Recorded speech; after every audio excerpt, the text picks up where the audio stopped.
Hallelujah.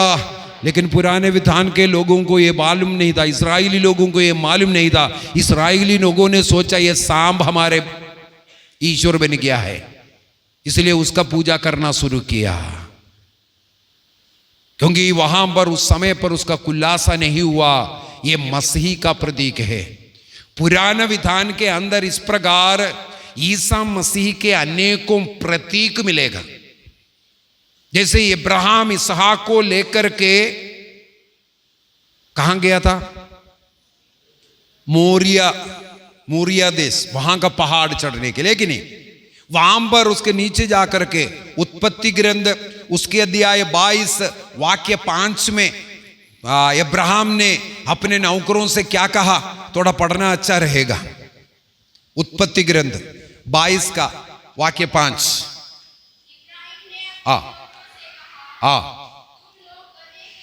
तुम लोग गधे के साथ यहां ठहरो, वहां जाऊंगा पहाड़ के ऊपर। आराधना करने के बाद वो बोलता है हम तुम्हारे पास लौट आएंगे। कौन लौट आएगा? इब्राहिम किसके लिए जा रहा है? बलि अर्पित करने, बेटे का बलि अर्पित करने के लिए। इब्राहिम क्यों ऐसा बोला? इसका जवाब नया विधान के अंदर इब्रानियों का पत्र दिया 11 वाक्य 19 में लिखा हुआ है। इसका उत्तर क्यों इब्राहिम ने ऐसा बोला? क्योंकि इब्राहिम का यह विश्वास था हमें बलि अर्पित करने के बाद भी उस मुर्दा उसको जलाएगा, उस राख से मेरा बेटा ईश्वर मुझे वापस दे देगा। हालेलुया।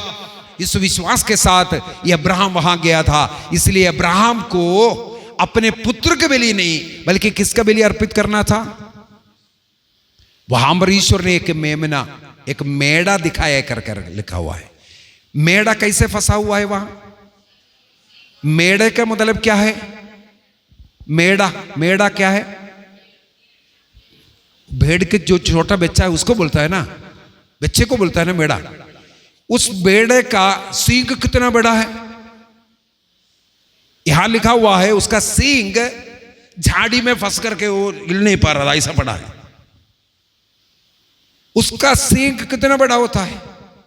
पता नहीं, इतना छोटा सा होगा अगर है तो भी। वहां पर उसे मिला ऐसा सींग फंसा हुआ एक मेढ़ा। उस मेढ़े को ला करके बलिवेदी में वो बलि अर्पित करता है। ये मेढ़ा सींग झाड़ियों में फंसा हुआ मेढ़ा था। प्रभु ईसा मसीह सिर पर कांटों का मुकुट पहना करके ऐसे तो बलि अर्पित किया। Hallelujah, hallelujah. इसका मतलब वहां किसका बलि हुआ? ईसा मसीह का बलि का प्रतीक वहां पर हमें मिलता है। इस प्रकार अनेकों घटना उस बाइबल के अंदर पुराने विधान को इसलिए ईसाई लोग लिया है क्योंकि उसके अंदर पूरा ईसा मसीह के जीवन की घटनाएं इस प्रकार है, भविष्यवाणी लिखा हुआ है। हर व्यक्ति में, हर घटना में हम इस प्रकार देख सकते हैं। उत्पत्ति ग्रंथ से लेकर के, उत्पत्ति ग्रंथ में जब आदम और हव्वा ने पाप किया उस समय पर उन्हें लज्जा का अनुभव हुआ। उन्होंने क्या किया? अंजीर का पत्ता तोड़ करके अपने लिए लंगोट बनाया। ईश्वर ने देखा ये अभी धूप आएगा, इनका लंगोट चले जाएगा, इसलिए ईश्वर ने क्या किया? खाल का कपड़ा बना करके उन्हें पहनाया। तुम्हारा लज्जा अगर ढकना है, तुम्हें खाल की जरूरत है। खाल मिलने के लिए एक मेमने का वहां वध हुआ है। वो वध ईसा मसीह का वध का प्रतीक है। वो मेमने का खाल तुम्हारे पाप को ढकेगा।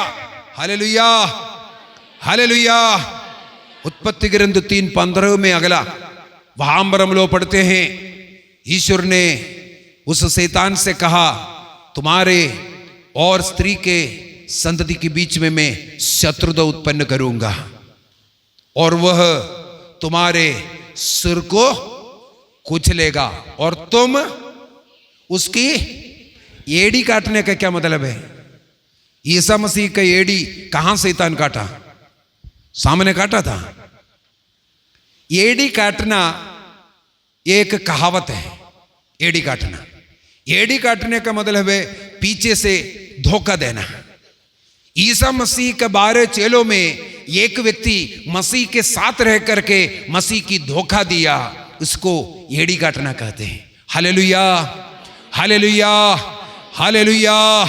यीशु की स्तुति हो, यीशु की महिमा हो, यीशु की आराधना हो। इस प्रकार उत्पत्ति ग्रंथ से लेकर के हम लोग देख सकते हैं अनेकों जगहों पर, अनेकों व्यक्तित्व के रूप में, अनेकों घटनाओं के द्वारा ईसा मसीह को वहां पर दिखाया। वो मसीह वहां पर जीवित है। छोड़िए, अभी हम लोग मूर्ति में नहीं आया।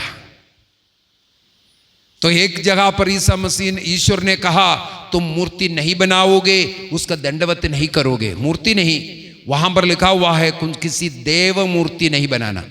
ये नहीं लिखा। अध्याय 20 का, निर्गमन 20 का वाक्य 4 का पहला लाइन क्या लिखा हुआ है? अध्याय 20 वाक्य 4 कैसे शुरू होता है? अध्याय 20 वाक्य 4।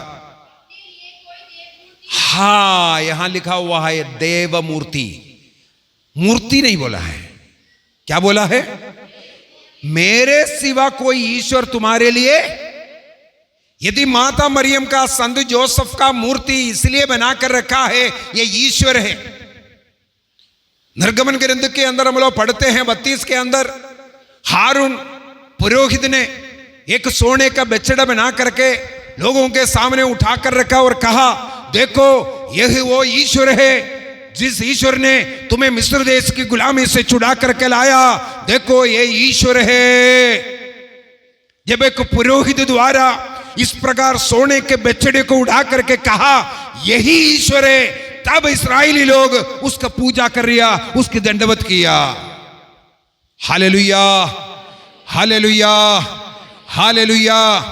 यदि किसी भी कैथोलिक चर्च में किसी भी संत का, ईसा मसीह किसी का भी मूर्ति बना करके ये ईश्वर है, ये मुक्तिदाता है, इससे प्रार्थना करो, यदि बोलता है वो मूर्ति पूजा है, गलत बोलता है। Hallelujah, hallelujah, hallelujah. ये अक्टूबर महीना है। अक्टूबर 2 तारीख का क्या विशेषता है? गांधी जयंती है। गांधी जयंती के समय पर गांधी जी के मूर्ति जगह जगह हमें मिलेगा। वहां पर जाकर के उसको सजाता है, फूलमाला डालता है और उसके सामने जाकर के हाथ जोड़ता है। मूर्ति पूजा नहीं है। मैं फौज में था, हम लोगों के लिए आदेश है सुबह शाम जब झंडा, भारत की झंडा ऊपर उठाता है, फ्लैग होस्टिंग, या शाम के समय पर नीचे लेके आता है, उस समय पर सारे सिपाहियों को अटेंशन में खड़े रहना है और उसको सल्यूट देना है। सल्यूट देने का मतलब है दंडवत करना, आदर करना, सम्मान करना। Hallelujah, hallelujah. यदि किसी का मृत शरीर है उसको हम लोग जाकर के सल्यूट मारना है। उस डेड बॉडी का आदर करने के लिए, सल्यूट मारने के लिए कहते हैं। इसका मतलब उसका पूजा करता है, आराधना करता है। मैं दिल्ली गया है जहां गांधी जी का जो बॉडी दफनाया है ना, वहां पर मैं भी जाकर के आंख बंद कर करके हाथ जोड़ करके प्रार्थना किया। क्या मैंने मूर्ति पूजा किया?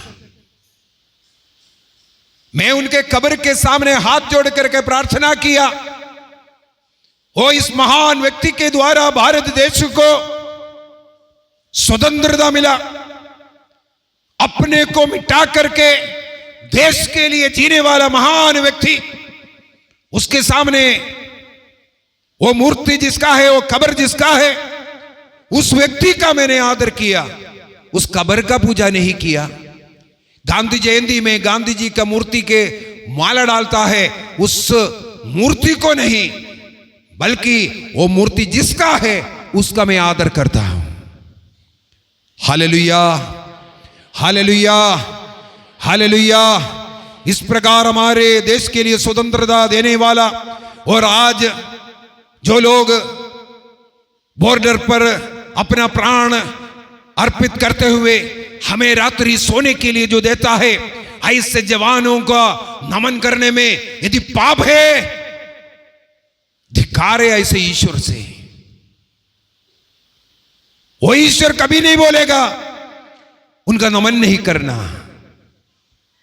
बल्कि पवित्र बाइबल इस प्रकार के लोगों का नमन करने के लिए, आदर करने के लिए कहा है। यदि हमारे इस देश का, यहां का, बाजपुर का कोई ऐसा सिपाही ऐसे लड़ाई में मर गया है, जरूर मैं मिलूंगा, यहां पर उनका एक मूर्ति जरूर बनाता है। बनाएगा कि नहीं बनाएगा? हमारे कई जगहों पर ऐसे जवानों का मूर्ति मिलेगा, और उनके पुण्यतिथियों में वहां पर जाकर के लोग माला डालते हैं, वहां उनके सामने नमन करते हैं।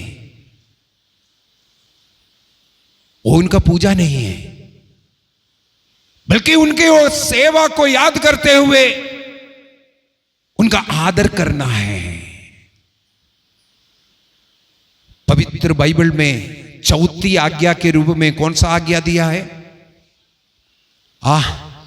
10 आज्ञा में चौथी आज्ञा अपने माता पिता का आदर करना बोल करके दिया।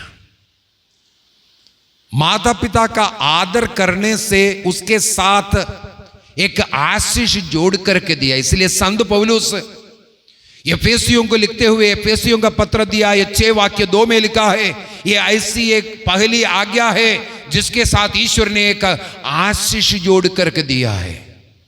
अपने माता पिता का आदर करना, अपने से बुजुर्ग लोगों का आदर करना, अपने गुरुजनों का आदर करना, अपने पुरोहितों का आदर करना, यह सब बाइबल में लिखा हुआ बात है। यदि हम अपने माता पिता का आदर करता है, प्रवक्ता ग्रंथ उसके अध्याय 3 वाक्य 2 से लेकर के 18 तक वचनों में 1 दर्जन आशीष लिख करके रखा हुआ है, जो अपने माता पिता का आदर सम्मान करता है। वहां पर लिखा हुआ है, ये ईश्वर का आदेश है कि संतान अपने माता पिता का आदर करे। जो संतान अपने माता पिता का आदर करता है वो ईश्वर का आदर करता है। जो माता पिता का आदर करता है केवल उनका प्रार्थना ईश्वर सुनता है। जो माता पिता का आदर करता है वो मानो धन का संचय करता है। जो माता पिता का आदर करता है उनका पाप क्षमा हो जाएगा। जो माता पिता का आदर करता है उनके संततियों से उन्हें भी आदर मिलेगा। जो माता पिता का आदर करता है उनका घर सुदृढ़ बनेगा। आगे कहते हैं, जब तक वो जीवित है तुम्हारे युवावस्था के उमंग में उनको कभी लज्जित होने का, उनका अपमान नहीं करना। जब तक वो जीवित है उनका आदर सम्मान करना। वाक्य 11 में लिखा है, यदि तुम अपने माता पिताओं को दुख दोगे, उनके आंसू घर में गिराएगा तो घर का नींव उखड़ जाएगा। जो माता पिता का आदर करता है उनका घर सुदृढ़ बनेगा। यदि ईश्वर ने इस प्रकार का नियम हमें दिया है माता पिता का आदर करने के विषय में, तो हमें माता पिता का आदर करना है। हमारे मुक्तिदाता ईसा मसीह संसार में आने के लिए ईश्वर ने अनादिकाल से एक स्त्री को चुन करके रखा हुआ था। उस स्त्री के पास लूकस के सुसमाचार अध्याय 1 वाक्य 26 से आगे हम लोग पढ़ते हैं, स्वर्गदूत को भेजते हैं। ईश्वर की ओर से संदेश लेके आने वाला वो स्वर्गदूत उस स्त्री के सामने दंडवत करते हैं, नमन करते हुए कहते हैं, प्रणाम ईश्वर की कृपा पात्री। जिस स्त्री को स्वर्ग नमन करता है, आदर करता है, उस स्त्री को क्या हम आदर नहीं करें? जिस स्त्री को स्वर्ग ने प्रणाम कहा, क्या उन्हें हम प्रणाम ना करो? यह तो संभव नहीं है, यह तो बाइबल के खिलाफ हो जाएगा। लूकस के सुसमाचार उसके अध्याय 1, लूकस के सुसमाचार उसके अध्याय 1, माता मरियम पवित्र आत्मा से भर गई, साथ ही साथ उनके कुटुंबनी एलिजाबेथ भी पवित्र आत्मा से भर गई। इसके बाद पवित्र आत्मा से भर करके वो गीत गाती है, जिसको मरियम के भजन हम लोग कहते हैं। वाक्य 46 से लेकर के वहां पर मां मरियम पवित्र आत्मा से भर करके कहती है, मेरी आत्मा प्रभु का गुणगान करती है, मेरा मन अपने मुक्तिदाता ईश्वर में आनंद मनाती है, क्योंकि उसने अपने दीन दासी पर कृपा दृष्टि की है। इसके बाद कहते हैं, अब से सब पीढ़ियां मुझे क्या कहना है? अंडे का छिलका कहेगा। पानी का वाटर बोतल खरीदा, 10 रुपया का पानी पिया, इसके बाद वो बोतल को फेंकता है, वाटर बोतल के समान है मरियम, यही लिखा हुआ है। अनेकों लोग ये सिखाते हैं, अंडे का छिलका समान है, चूजा बाहर निकल गया, छिलके को रख करके पूजा नहीं करना बोलता है। Hallelujah, hallelujah. कुछ लोगों के लिए माता मरियम अंडे का छिलका है, लेकिन मरियम पवित्र आत्मा उनमें आकर के पवित्र आत्मा घोषणा करती है, अब से सब पीढ़ियां मुझे धन्य कहेगी। Hallelujah, hallelujah. लूकस के सुसमाचार अध्याय 11 को निकालो फटाफट। 11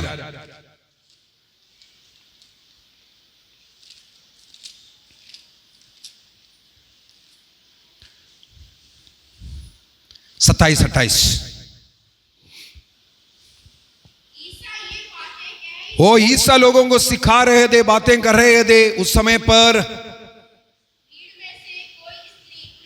वो भीड़ में से एक स्त्री उन्हें संबोधित करते हुए कहा, हाँ, ऊंचे सुर से चिल्ला चिल्ला करके बोलती है, धन्य है वह गर्भ जिसने आपको धारण किया हुआ, वह गर्भ धन्य है। और आगे, धन्य है वह स्तन जिनका आपने पान किया है। हालेलुया। ये माता मरियम जिस दिन पवित्र आत्मा से भर करके घोषणा किया, अब से सब पीढ़ियां मुझे धन्य कहेगी, करीब 33 वर्षों के बाद एक स्त्री ईसा मसीह के सामने मां मरियम की को धन्य घोषित करते हैं। धन्य है वह गर्भ जिससे तुमको पालन किया है, और धन्य है वो स्तन जिसे तूने पालन किया है। Hallelujah, hallelujah. तब ईसा मसीह ने क्या कहा? कुछ लोग बोलता है ईसा मसीह ने उसको इनकार कर दिया, इनकार किया। आप आगे पढ़ो। हाँ, हाँ, एक मजा दिखाता हूं। प्रोटेस्टेंट बाइबल में बहन जी थोड़ा उसको पढ़ लीजिए, वहां क्या लिखा हुआ है, उस वाक्य को थोड़ा पढ़ लीजिए। 11:29, 11:29। यहां पर ईसा मसीह ने बोला ठीक है, इसके बाद आगे, हाँ जी, हाँ, नहीं, आपने कहीं और से बोलो, पढ़ रहे। लूकस के सुसमाचार अध्याय 11 वाक्य 28-29 बोला, तो मैंने बोला केवल 29 को पढ़ लीजिए, वही है। हाँ, अच्छा 29 नहीं, 28, सॉरी 28 को पढ़ लीजिए। हाँ, धन्य है वे, एक और पढ़ लीजिए। हाँ,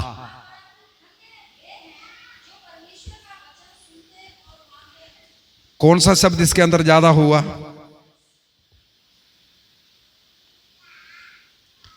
टाइस है ना, ठीक लिखा है, लेकिन किसी बाइबल के अंदर वो ठीक शब्द नहीं है, ठीक है, और कुछ और रीति से लिखा है, ये थोड़ा तकरीबन ठीक से लिखा है। यहां पर ईसा मसीह ने सबसे पहले बोला, ठीक ही बात बोल रहा है, मैं मरियम के गर्भ में 9 महीनों तक रहा, इसलिए वो गर्भ धन्य है। मैंने मां मरियम के स्तनपान किया, कम से कम 2-3 साल, इसलिए वो स्तन धन्य है, वो स्त्री धन्य है। इसके बाद प्रभु कहता है वो इसलिए इससे अधिक धन्य है क्योंकि उसने ईश्वर की वचन को सुना और उसका पालन किया।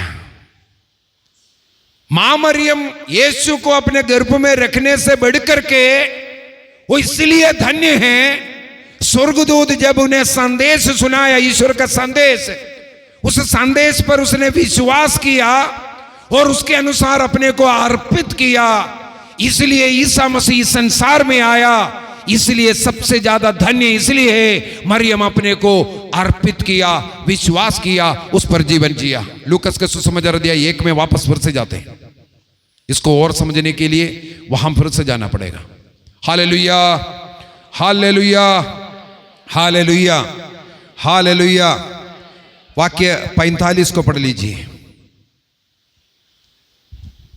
वाक्य 45, एलिसबेत पवित्र आत्मा से भर करके क्या बोल रहे हैं? अध्याय 1 वाक्य 45। धन्य है आप। देखो एलिसबेत मां मरियम को धन्य कहते हैं, धन्य है आप, वो विश्वास किया, जो कुछ कहा वो पूरा हो जाएगा करके आपने विश्वास किया, इसलिए आप धन्य हैं। ईसा मसीह वहां पर उस स्त्री को भी यही बताता है, मैं मेरी मां इसलिए धन्य है क्योंकि मां ने स्वर्गदूत के वचन पर, ईश्वर के वचन पर विश्वास करते हुए अपने को समर्पित किया, हाँ किया। Hallelujah, hallelujah, hallelujah, hallelujah. यदि ईसा मसीह ने अपनी मां को धन्य माना, पवित्र आत्मा ने उसको धन्य माना, धन्य कहने के लिए कहा, क्यों ना हम अपने ईसा की मां, ईश्वर की मां, मुक्तिदाता की मां को हम आदर सम्मान नहीं करें? इसलिए कैथोलिक कलीसिया कहते हैं ईसा मसीह की मां को, मेरे मुक्तिदाता की मां का आदर सम्मान करना है। Hallelujah, hallelujah. अभी मेरे ऊपर निर्भर है, मैं जिसे प्यार करता हूं उसका मूर्ति बनाऊं या उसका चित्र रखूं, उसका कुछ और रखूं, ये मेरे ऊपर निर्भर है। कौन कितना प्यार करता है उसके ऊपर है। Hallelujah, hallelujah. यीशु की स्तुति हो, यीशु की महिमा हो।